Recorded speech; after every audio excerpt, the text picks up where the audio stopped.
The date is August 15th, 1971. In living rooms across the United States, television screens glow with the seal of the presidency. Richard Nixon leans toward the camera, his expression controlled, his voice measured, as if this is just another policy address. It is not. It is the quiet funeral of the old monetary world. With a few carefully scripted sentences, Nixon suspends the dollar's convertibility into gold. The promise made at Bretton Woods in 1944 that foreign governments can trade their dollars for gold at $35 an ounce is revoked in a single broadcast. The next morning, the gold window is shut. The metal that once anchored the world's reserve currency is no longer available at any fixed price. From this point forward, the dollar will float on confidence alone. Most viewers hear technical jargon and change the channel. There is no dramatic crash on the screen, no footage of markets in panic. But in that moment, the United States ends the arrangement that has underpinned global trade and American power since the end of the Second World War. In European and Asian capitals, central bankers look at their reserves and understand that what they hold is no longer a claim on gold, but on Washington's word.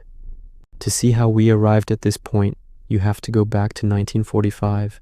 Europe is shattered, Japan is defeated. The Soviet Union has paid for victory with staggering losses. Only one industrial power emerges with its factories intact and its gold reserves overflowing: the United States.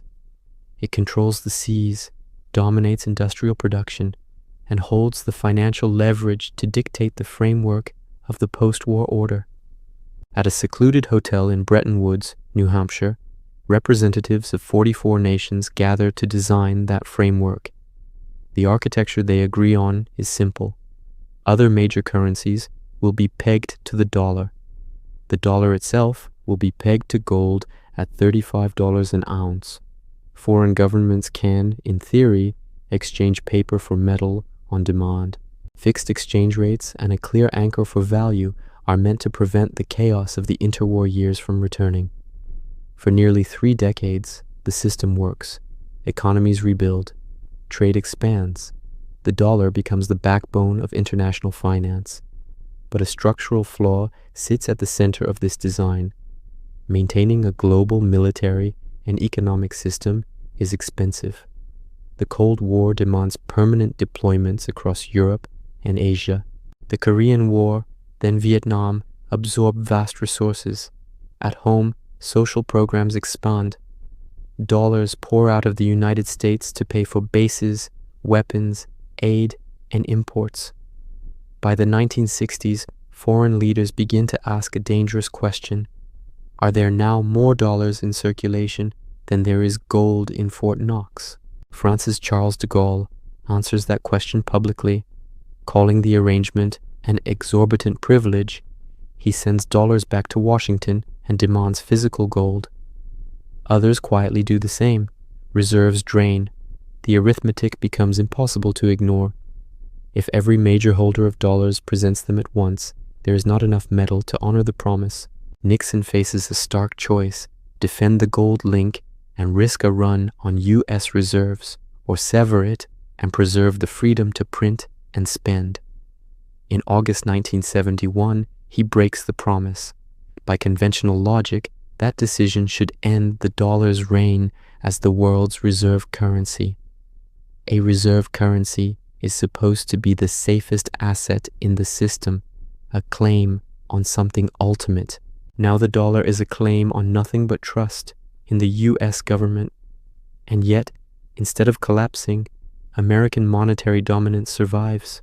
In the years that follow, it evolves into something even more powerful and even more fragile. Inside Washington, strategists like Henry Kissinger understand why. Trade volumes and military bases alone will not keep the dollar supreme forever. Without gold, it needs a new anchor, something every country on earth will require regardless of ideology or alliances. Not consumer goods, not services, something more fundamental: energy, oil. The early 1970s deliver a brutal reminder of how critical that commodity has become. In 1973, Arab oil producers announce an embargo. Tankers slow, prices surge. In Western capitals, drivers sit in long lines at gas stations that sometimes run dry before their turn comes. Inflation spikes. Governments discover how quickly modern life begins to fray when the flow of crude is interrupted. For American policymakers, the crisis is both warning and opportunity. If control over oil flows can bring entire economies to their knees, then control over the currency used to buy that oil can reshape the world. Over the next 3 years, through quiet negotiations and carefully worded security guarantees, the United States attempts something unprecedented: to replace the gold-backed dollar with an oil-backed dollar, not by treaty, but by design. In 1974, a series of meetings between U.S. officials and the Saudi royal family sets the terms. Saudi Arabia, the largest and most influential exporter within OPEC, agrees to price its oil exclusively in dollars and to invest much of its surplus revenues in U.S. financial markets. In return, Washington provides advanced weaponry, intelligence, and a standing promise: the kingdom's security and the survival of its ruling family will be treated as a core American interest. Other oil producers, reading the balance of power, follow the Saudi lead. Within a few years, a new system is in place. Every barrel of oil sold anywhere on Earth now carries an invisible condition: payment will be in dollars. Every nation that needs energy, which means every modern nation, suddenly needs access to American currency. This is the birth of the petrodollar era. It does not arrive with a public ceremony. It arrives in contracts, in arms deals, in naval patrols, in the quiet understanding that the price of oil and the status of the dollar are now fused. For nearly half a century, this arrangement allows the United States to do what no previous empire has achieved: to consume more than it produces year after year without the usual punishment of a collapsing currency. Dollars flow out to pay for imports and military campaigns. Then, because energy is priced in those same dollars, foreign governments and corporations are forced to send them back, buying U.S. Treasury bonds, stocks, and real estate. The world needs dollars to function. America needs only to create them. It feels permanent. It is not. The system that began with a televised speech in 1971 and a secret pact in 1974 is now under strain from every direction. A rising coalition of nations is quietly building a future in which oil, trade, and savings no longer require the dollar at all. The age of the petrodollar is entering its final phase. This is the story of how that system was built, why it was always destined to break, and what its collapse will mean for every market, every state, and every individual who has lived under its shadow. To understand what is at stake as the petrodollar era unwinds, you have to see clearly what came before it. The dollar did not simply rise by accident. It was engineered into the center of the world's financial system step by step, beginning in the ruins of a war that had exhausted almost everyone except the United States. In 1945, whole continents were scarred. German cities were reduced to skeletal walls and twisted rail lines. British finances were so strained that the empire, on which the sun had supposedly never set, now depended on American loans to import food and basic materials. France, Italy, the Netherlands, Japan, all faced the same brutal arithmetic: devastated infrastructure, shattered industrial capacity, and almost no gold left in the vaults. Across the Atlantic, the picture looked very different. American factories had run day and night to supply the war effort, but had never been bombed.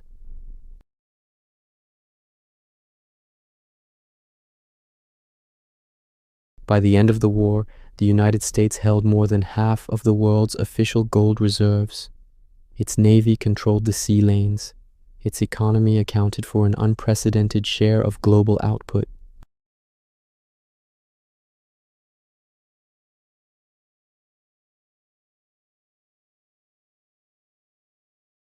The Bretton Woods Conference, held in the summer of 1944, simply formalized what the balance of power already implied. Behind closed doors in that New Hampshire hotel, as delegates spoke in careful diplomatic language about stability and reconstruction, one reality drove every discussion. The world needed a reliable anchor, and only the United States could provide it. The arrangement they crafted was elegant on the surface. Other currencies would peg themselves to the dollar. The dollar, in turn, would be pegged to gold at 35 lakhas per ounce. Foreign governments could, in theory, bring their accumulated dollars to the U.S. Treasury and receive gold at that fixed price. This created a hierarchy of money. At the base was gold. Above it sat the dollar, convertible into gold for official holders. Above the dollar sat every other national currency, convertible into dollars within a narrow band. For ordinary citizens, this architecture was mostly invisible. What they saw instead were concrete results. War-torn cities rebuilt with Marshall Plan funds. Trade routes reopened. New factories rose from the rubble. The German economic miracle, Japan's rapid industrialization, the European project, all unfolded against the backdrop of a dollar-centric system that seemed stable and benign. But deep in the foundations, a tension was already forming. To function as the world's reserve asset, the United States had to supply dollars to the rest of the world.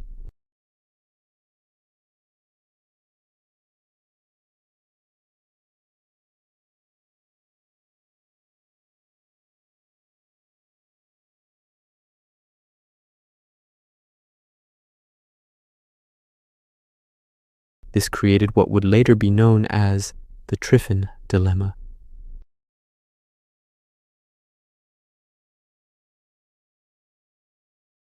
But the more dollars it created, the more fragile the promise of convertibility became. There was no way to satisfy both conditions indefinitely, providing endless liquidity to a growing global economy and maintaining a rigid claim on a finite pile of gold. During the 1950s, the system still appeared manageable. Europe and Japan needed dollars desperately to buy machinery, oil, and raw materials. The United States ran modest trade surpluses and could cover its obligations. Gold reserves remained large. Central bankers could reassure themselves that, in the unlikely event they needed metal instead of paper, they could still obtain it.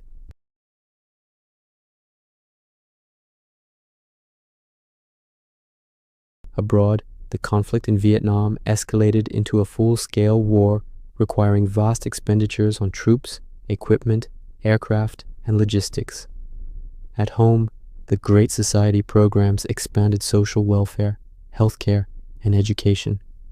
Washington was attempting to finance guns and butter simultaneously without raising taxes enough to cover the true cost.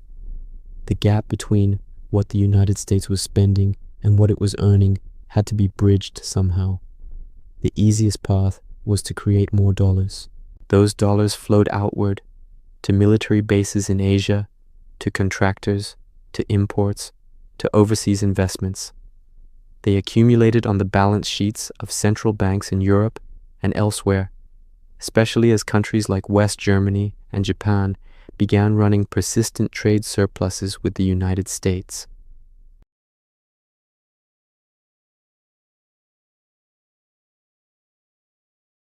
The official price of gold remained frozen at $35 per ounce, but in private markets, where traders could buy and sell the metal freely, prices began to diverge. Maintaining the illusion of parity required constant intervention. A consortium known as the London Gold Pool, made up of the United States and several European allies, sold gold into the market to suppress the price and defend the official peg.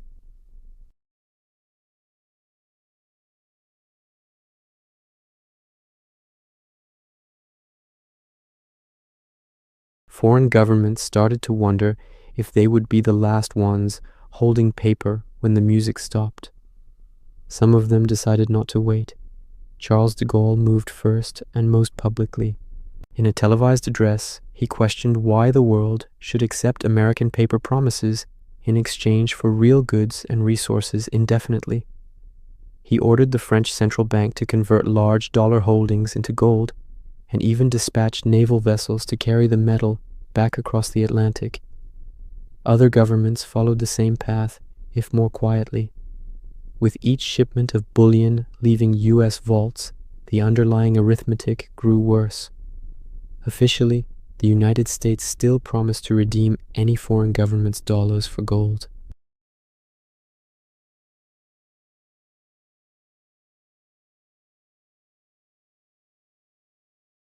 By the late 1960s, the London gold pool collapsed under the strain.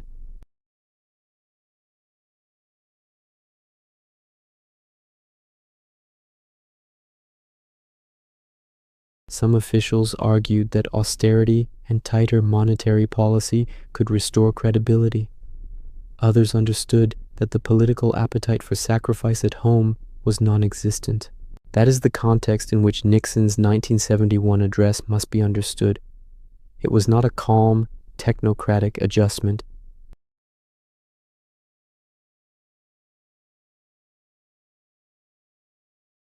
By temporarily suspending convertibility, a temporary measure that would quietly become permanent, Nixon made clear that foreign dollar holders could no longer expect metal in exchange for paper.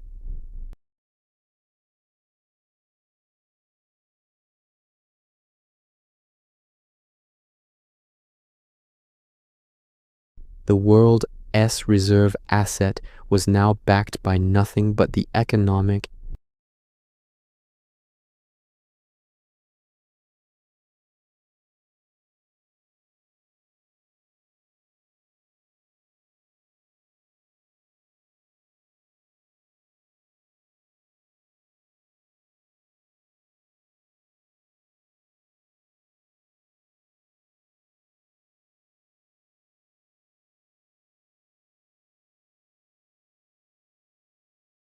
Why should oil producers, industrial exporters, and developing economies continue to denominate their trade and savings in a currency that could be created at will by one government?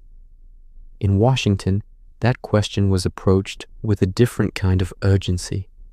Officials understood that losing reserve currency status would be catastrophic. Without the rest of the world's demand for dollars and dollar assets, the United States would be forced to live within its means.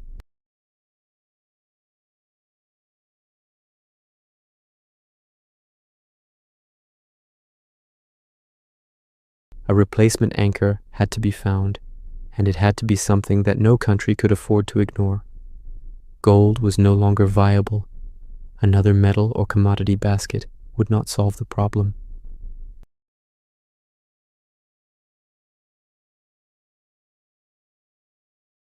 And geopolitical leverage. Oil, the energy source that powered cars, factories, electrical grids, and armies. The oil shock of 1973 underscored just how potent that lever could be.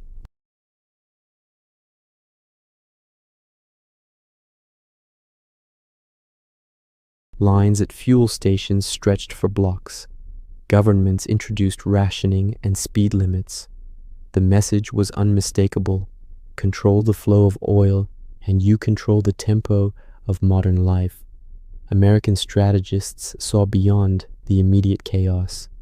If they could not control oil itself, they could attempt the next best thing: controlling the currency in which oil was priced and traded.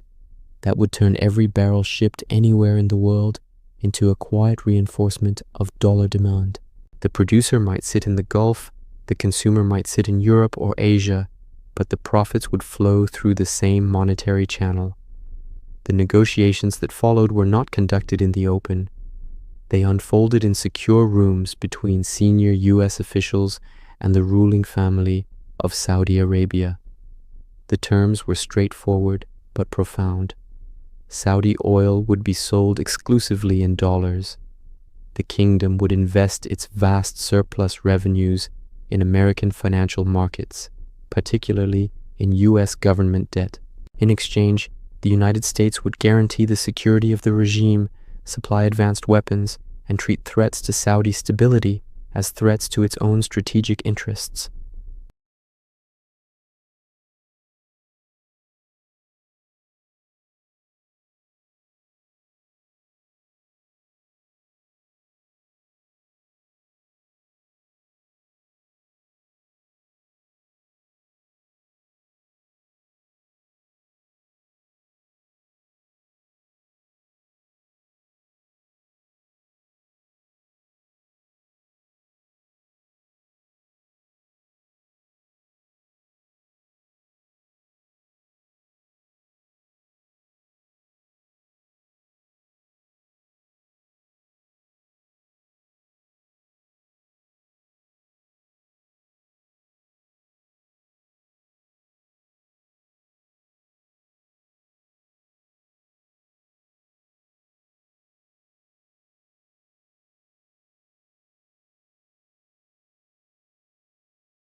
The illusion did not break overnight. For decades after the Saudi Pact, the petrodollar system appeared so entrenched that most people never realized it existed at all.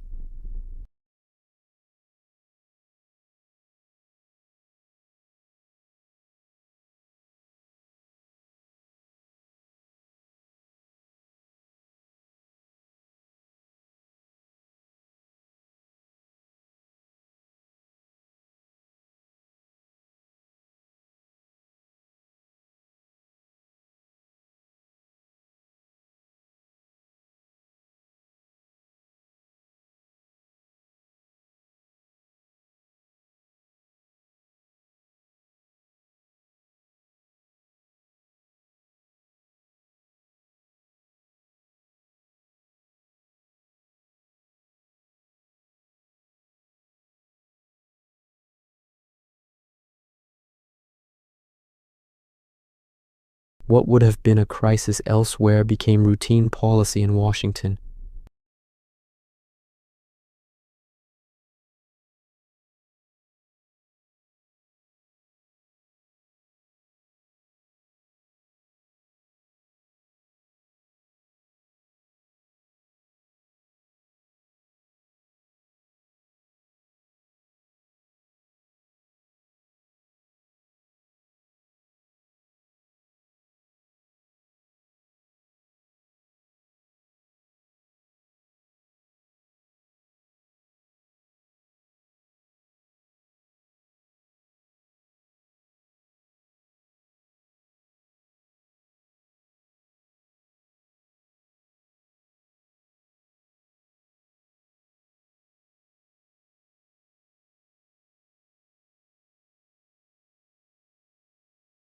Capital fled back to the perceived safety of the United States. Exchange rates collapsed.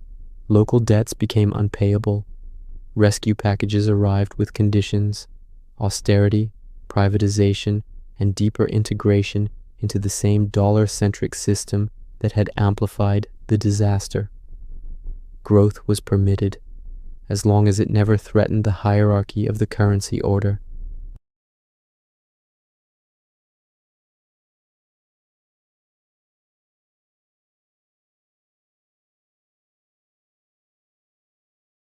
Weapons and training flowed to governments that aligned themselves with the existing order.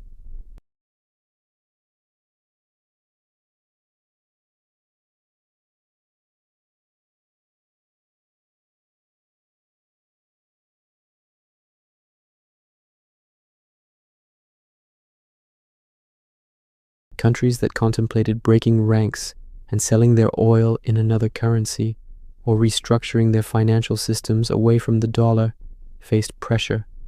Sometimes it took the form of sanctions. Sometimes it took the form of covert operations or sudden trade disruptions.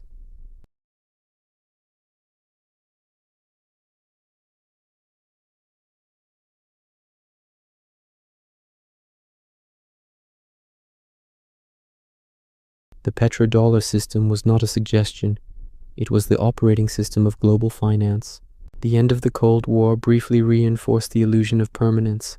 With the Soviet Union dissolved, the United States stood alone as the dominant military and financial power. The dollar reigned uncontested. Technological revolutions in computing and telecommunications fed a surge of optimism and speculative capital.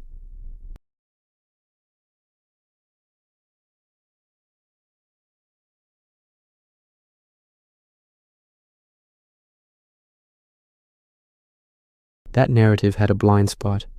It assumed that no rival would ever emerge with enough economic mass and political will to challenge the system.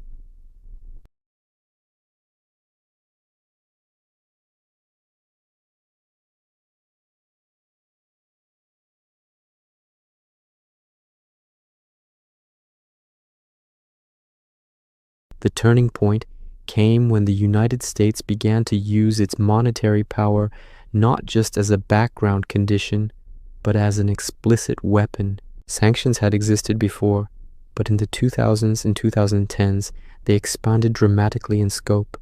Access to dollar funding could be cut off. Banks could be locked out of the SWIFT messaging system that underpins cross-border transfers.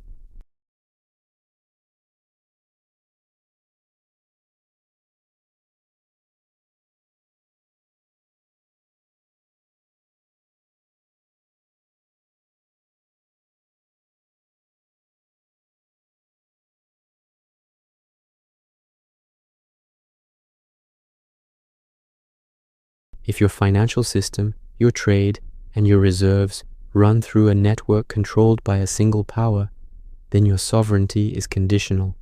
You can be disconnected, your savings can be immobilized, your companies can be paralyzed. For countries already wary of American influence, this was not an abstract risk. It was a preview of their own potential future. They began to respond, quietly at first, then more openly.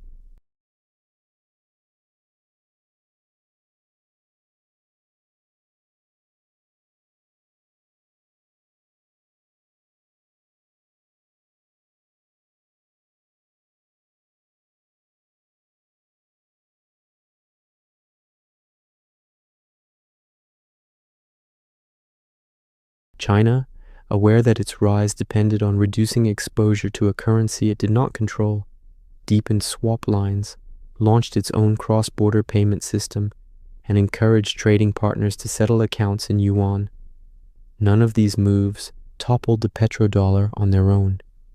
Each was dismissed in Western commentary as marginal, but together they formed the early stages of something more serious, a parallel architecture. The BRICS countries, Brazil, Russia, India, China, and South Africa, began to coordinate on institutions designed to sit outside the US dominated framework. Development banks, reserve pooling arrangements, and local currency settlement mechanisms were proposed and slowly built.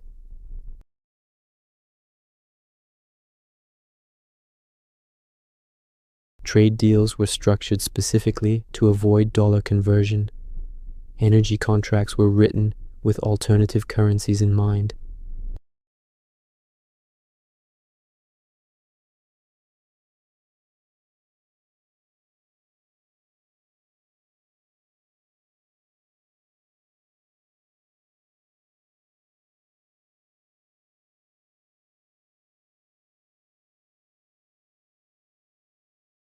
In the energy markets that underpinned the entire system, subtle but significant shifts appeared.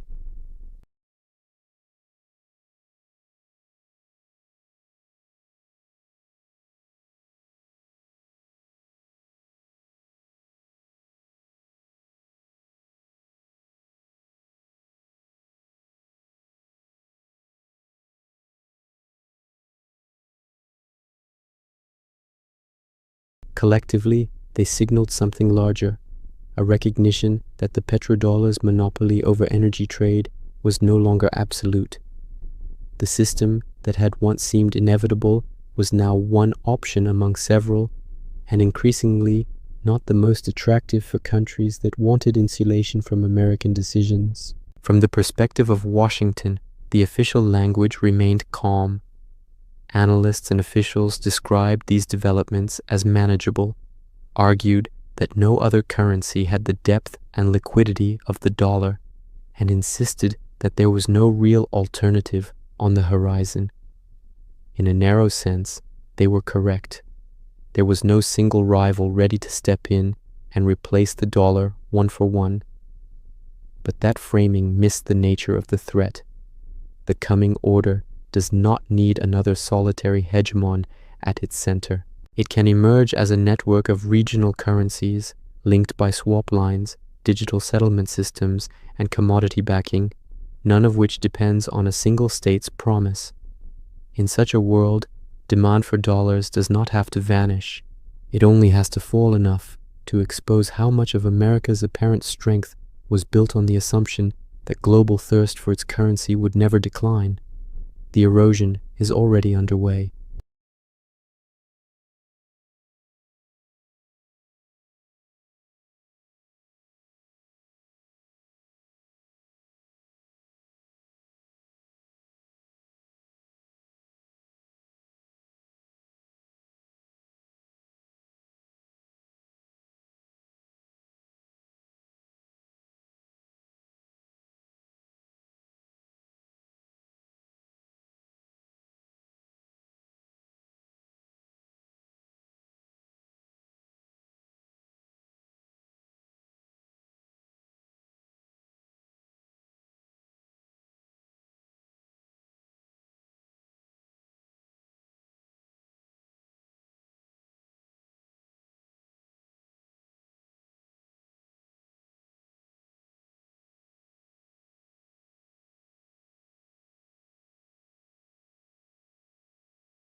When the British pound slowly ceded its role as global reserve to the dollar in the first half of the 20th century, the process unfolded in a world of steamships, telegraphs, and paper ledgers.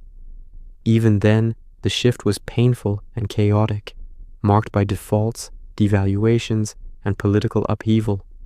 Today, trillions of dollars can move across the globe with a few keystrokes. Entire markets can reprice in minutes. Confidence, once shaken, can evaporate with a force that no central bank is designed to withstand. A system built on confidence is always more fragile than it appears. As long as everyone believes that the demand for dollars will remain strong, the United States can finance deficits, roll over debts, and manage crises. But confidence is not a law of physics. It is a collective judgment, and collective judgments can change. The danger is not that every central bank and investor will suddenly dump all dollar assets at once for ideological reasons. The danger is that, at some point, events will shift the balance of calculations just enough that large holders decide the risk of staying overweight in dollars is no longer worth the reward. Once that tipping point is reached, the system's apparent stability can give way to a rapid, self-reinforcing decline. The mechanics of such a decline are straightforward, even if the precise trigger is impossible to predict. Imagine a world in which a critical mass of countries has already built functional alternatives. Trade settlement in Yuan, rupees, euros, or regional units, energy contracts not priced in dollars, payment systems that route around Western banks. In that world, a geopolitical shock, a financial crisis, or another aggressive round of sanctions could prompt central banks and sovereign funds to accelerate plans they have been quietly preparing for years. They begin selling US Treasuries and other dollar assets, not in panic, but as a defensive move to reduce exposure. Yields on American debt rise as foreign demand falls. The Federal Reserve then faces a choice with no painless option. It can allow interest rates to rise high enough to lure buyers back, knowing that doing so will crush domestic credit markets, trigger recessions, and strain an already indebted private sector. Or it can intervene, buying the unwanted bonds with newly created dollars to cap yields and protect the domestic economy. In the first case, the political backlash at home would be severe. In the second case, the signal to the rest of the world would be unmistakable. The United States is now monetizing its own debt in scale because foreigners no longer will. Either path undermines the remaining trust that the dollar will hold its value over time. As the currency weakens and inflation accelerates, the consequences filter down into daily life. Imports become more expensive. Goods that once seemed permanently cheap, electronics, clothing, household items made abroad, suddenly cost more with each passing year. Wages struggle to keep pace. The illusion that a middle-class income in the United States can command effortless access to global production starts to dissolve. The exorbitant privilege that de Gaulle warned about works in reverse. Instead of exporting paper and importing goods, America finds itself paying more real resources merely to roll over its existing obligations. Government finances, long insulated by foreign demand for treasuries, come under intense pressure. Deficits that were once rolled over almost automatically now require real sacrifice. Programs must be cut or taxes raised if new borrowing is not to provoke further currency weakness. Political agreements that assumed endless access to cheap debt begin to snap. The vast military footprint that accompanied the Petrodollar era, bases in dozens of countries, fleets deployed around the globe, becomes difficult to sustain. Choices that were once theoretical debates in think tanks become unavoidable decisions on budget sheets. Outside the United States, the effects are uneven. Countries that have prepared by diversifying reserves, securing access to multiple payment systems, and reducing their reliance on external dollar funding will endure volatility but may emerge with greater relative power. Nations that remain deeply indebted in dollars or whose elites have tied their fortunes to the old order will face crises of their own. Currency collapses, capital controls, and social unrest are all familiar features of past monetary transitions. There is no reason to believe this one will be gentler simply because it involves the world's largest economy. This is why central banks have not waited for a formal declaration that the petrodollar era is ending. For more than a decade, they have been buying gold at a pace not seen since the 1960s. Official statements describe these purchases in generic terms: portfolio diversification, risk management, long-term stability. The subtext is clearer. Gold is not a bet on short-term price movements. It is an insurance policy against the failure of the existing monetary system. It is the one asset with no counterparty risk, no dependence on a particular government's promise. When emerging market central banks, led by countries like China and Russia, pour resources into accumulating it, they are signaling not just a preference, but an expectation. They are building a life raft before the ship begins to list visibly. Sovereign wealth funds are making similar calculations. Portfolios that once leaned heavily on US stocks and bonds now include larger allocations to real estate, infrastructure, commodities, and non-dollar assets. Multinational corporations, especially in Asia and Europe, are restructuring supply chains to reduce single currency dependence, negotiating contracts that allow settlement in multiple units, and holding working capital in a mix of currencies rather than just dollars.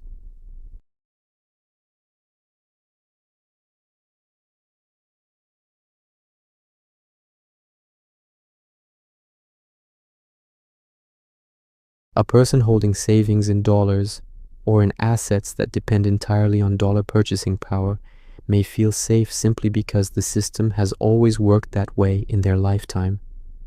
They may assume that warnings about reserve currency transitions are either alarmist or irrelevant. Yet, at a structural level, they are making a very specific bet that a 50-year-old arrangement, already under visible strain, will somehow endure unchanged for the rest of their lives.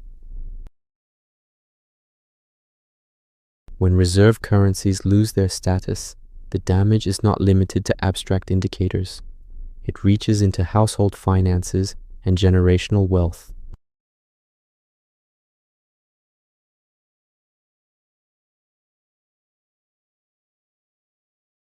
Insurance policies, pensions, and savings accounts anchored to that currency erode in real terms. By contrast, those who own scarce assets, productive land, essential commodities, strong foreign currencies,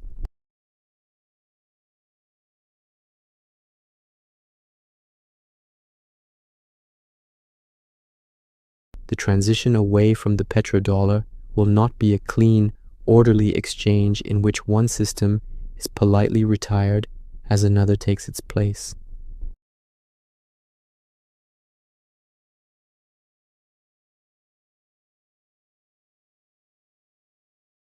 Others will lean on digital payment systems and central bank digital currencies designed to bypass traditional intermediaries. There will be experiments with commodity-linked settlement, with baskets of currencies, with new institutions meant to replace or supplement the IMF and World Bank. Some of these efforts will fail. Others will quietly become the new normal. One plausible outcome is a world of monetary multipolarity, where no single currency dominates every sphere. The dollar may remain important in some domains, as a store of value for certain investors,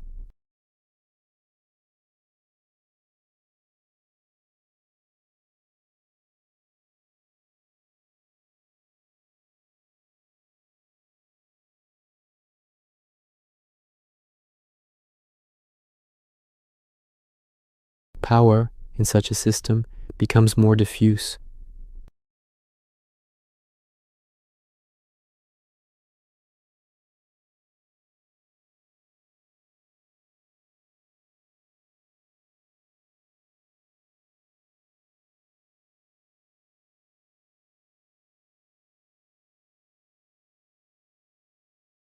What it will no longer be is the unquestioned issuer of the world's ultimate money.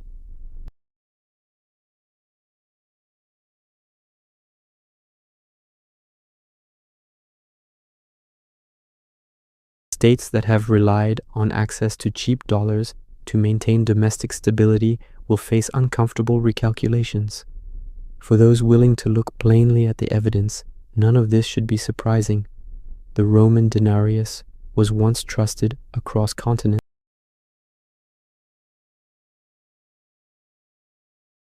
The British pound financed empires and underwrote global commerce. Each currency, in its time, felt like the natural center of gravity, the standard by which all others were measured. Each eventually yielded to a successor when the underlying balance of power changed.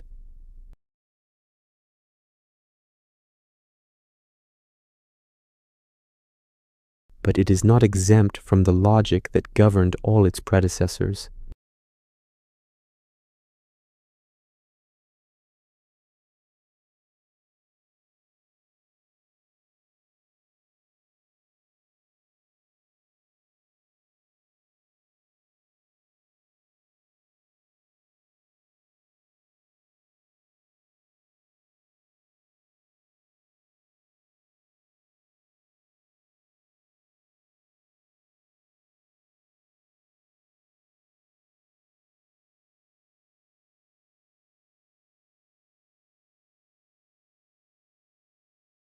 The architects of the petrodollar order ensured that other nations would eventually seek escape routes.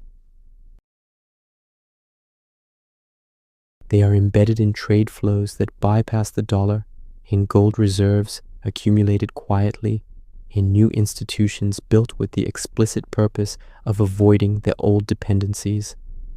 They are visible in the falling share of global reserves held in dollars and in the rising willingness of states to endure short-term pain in exchange for long-term monetary autonomy. The petrodollar era gave the United States 50 years of leverage unmatched in modern history.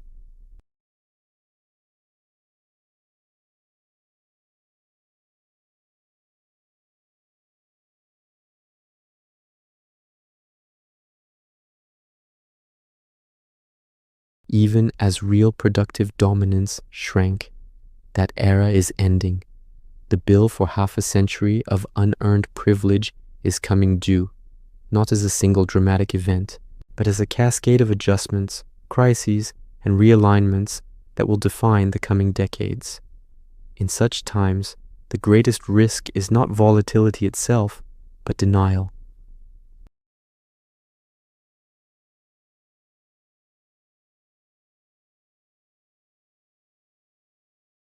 Those who study how the system was built, who recognize that it was a deliberate construction rather than a permanent feature of the world, are at least equipped to ask the right questions. What holds value when a currency loses its halo? Which promises are likely to be honored and which will be quietly discarded?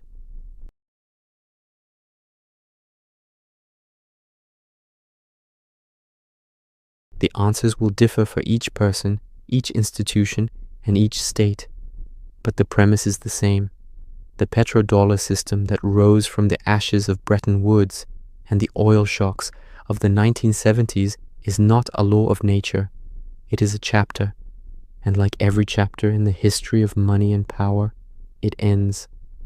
The only real choice anyone has is whether to ignore the turning of the page or to read ahead and prepare for what comes after. In the end, the fall of the petrodollar is not merely a story about currencies or balance sheets. It is a story about how societies choose to anchor their trust, about what happens when that anchor shifts, and about the human cost of mistaking a temporary advantage for a permanent right. For half a century, the dollar's command over oil allowed one nation to stretch the rules of arithmetic further than any empire before it. Now, as that command erodes, the adjustment will be felt in electricity bills, in grocery prices, in interest payments, in the stability of governments that no longer have a monetary safety net beneath them. The transition cannot be stopped. It can only be understood, anticipated, and lived through with the awareness that, once more, the world is being forced to learn what money really is when the illusions are stripped away.